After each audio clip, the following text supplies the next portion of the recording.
Всем привет! Сегодня у нас на обзоре Haval H6 GT. Это как обычный H6, но более спортивный.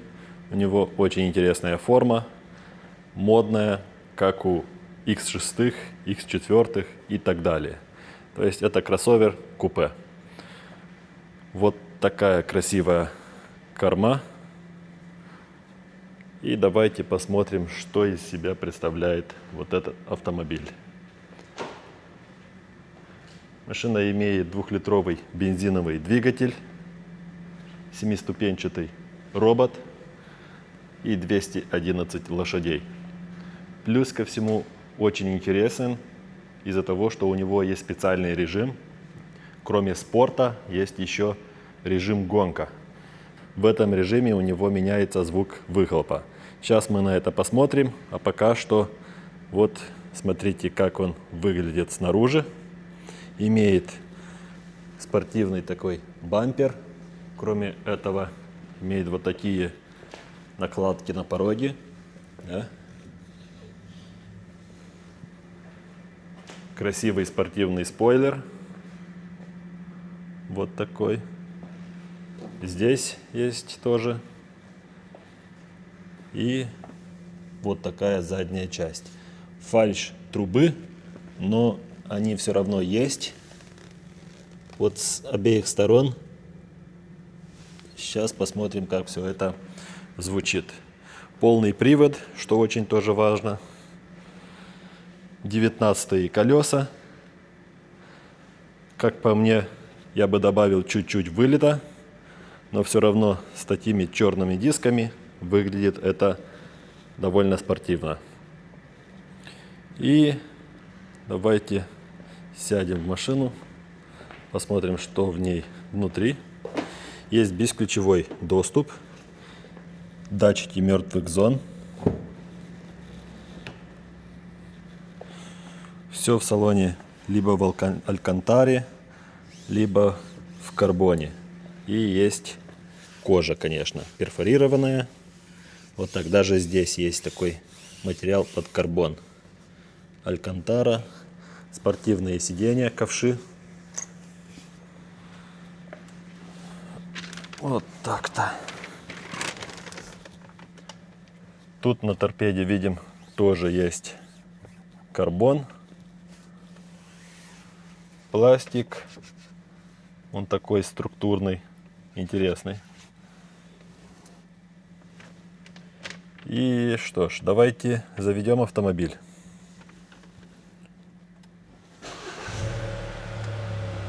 Вот так выглядит приборная панель. Тут, конечно, все можно менять туда-сюда.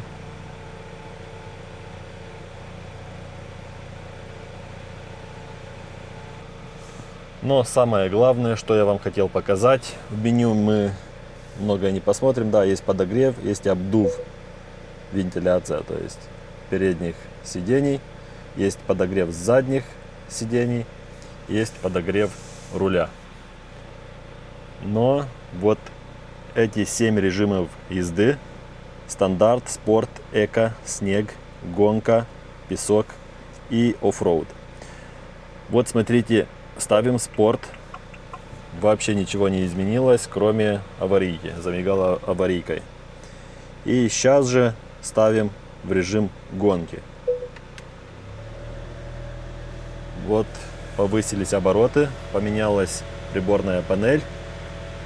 И давайте включим все световые сигналы.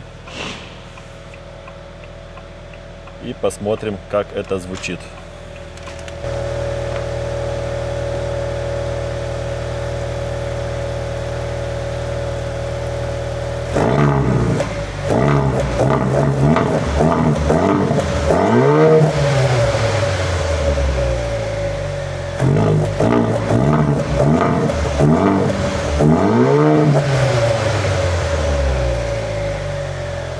Ну что ж, как вам выхлоп этого монстра? Пишите свое мнение в комментариях. А пока что давайте я вам покажу свет. Так, включим ближний. Аварийка включена. Вот так все это выглядит. Есть и противотуманные фары. Они тоже LED.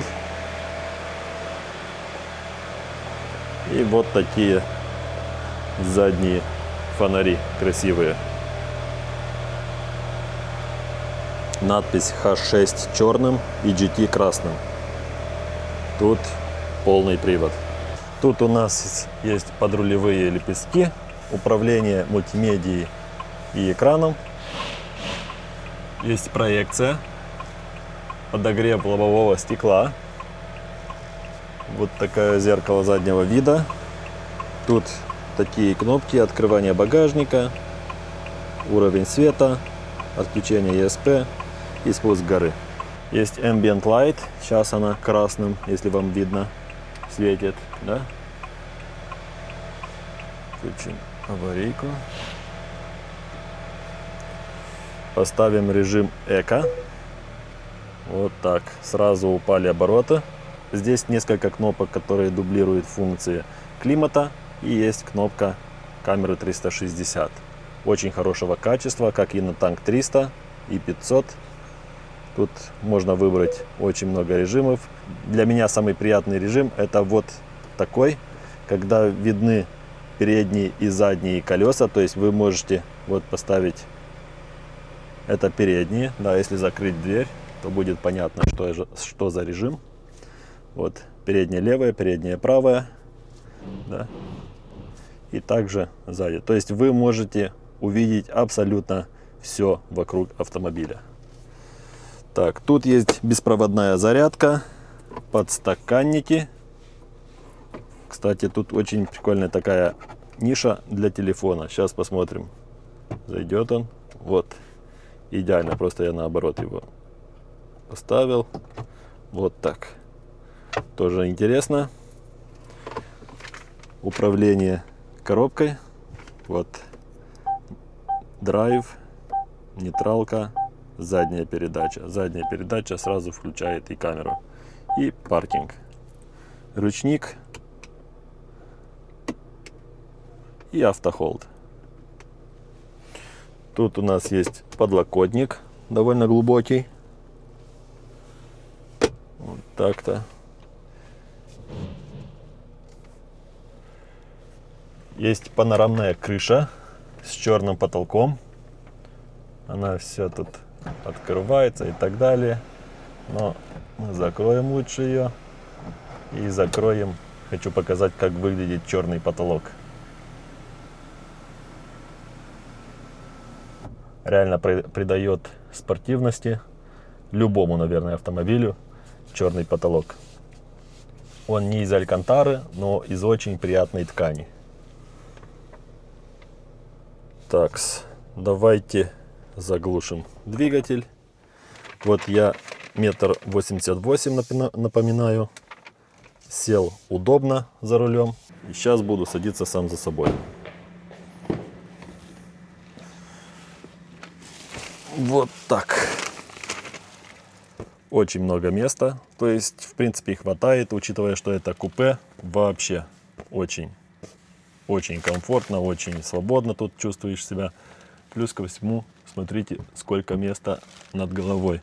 То есть я вообще не касаюсь крыши. Есть подлокотник, но мы его не открывать не будем из-за того, что вот такая пленка сейчас. Тут есть кармашки, обдув, 2 USB. Кстати, тут спереди не показал, тоже есть ниша. Вот под центральным тоннелем. Там тоже есть USB и с этой стороны, и со стороны пассажира. Со стороны пассажира плюс ко всему есть еще и розетка 12 вольт. Да, тут, как я сказал, 2 USB и подогрев заднего дивана. Теперь давайте посмотрим багажник. Багажник у нас имеет открывание с салона, с кнопки на багажнике, с кнопки на ключе. И еще есть открывание с ноги, если у нас это получится, да, с первого раза даже. Вот такой багажник, не самый большой, но и не маленький. Если учесть вот объем до этой полки, в принципе нормальный, как у любого другого автомобиля, либо седана. Вот так. Под полом багажника есть докатка и такой органайзер, домкрат и так далее. Да, пол багажника можно еще ниже опустить и увеличится этот объем, который вы можете использовать. Тут есть такие ниши пластмассовые, вот так. И что хотел показать, что тут очень легко делается ровный пол. Даже если это купе. Ничего не нужно, сидушку там вытащить и так далее. То есть вот так спать тут можно абсолютно легко. Очень длинный.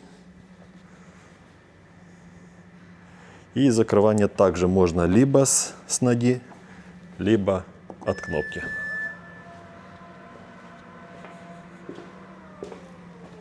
Так.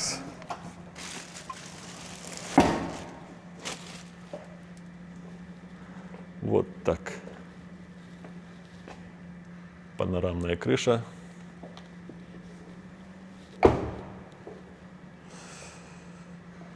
И в принципе это я вам хотел показать по поводу H6 GT. Пишите в комментариях, что вы думаете об этом автомобиле. Нравится он вам по форме или нет. Купили бы себе такой, либо выбрали бы лучше обычный H6. И вообще оставьте свое мнение в комментариях, будет интересно почитать. А пока что подписывайтесь на канал, ставьте лайки и всем пока.